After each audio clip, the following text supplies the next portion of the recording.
Secondo lei quanto durerà? Spero poco perché è un'alleanza del c***o. Tutto è possibile in politica, per cui sì, è andata così. Questo è solo è una dittatura a tutti gli effetti. Io spero tanto, perché appunto è l'unica scelta che potevano fare. Insomma. Non penso niente perché ormai ci sono sorprese tutti i giorni. È fiducioso o spera che cada? Io spero che cada. Che cada. Lei non è contenta? Assolutamente. Lei invece? Lasciamo perdere.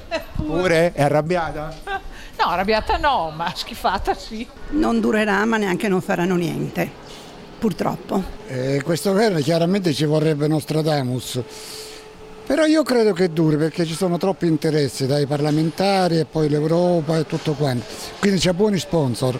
Certo, la natura umana è fatta di stolti, magari io sono tra quelli, però se non fanno gli imbecilli dura. Sono contro Salvini per la sua arroganza e per questo fatto di incitare gli altri a detestare questi poveri disgraziati. Spero che duri, perché per il bene dell'Italia e basta. Che si faccia la legislatura, senz'altro, spero proprio. Di Maio penso che sia un po' messo in disparte, Renzi sta dietro, ma penso che il regista è stato lui. Bisognava andare alle elezioni, direi che è uno scambio proprio di figurine.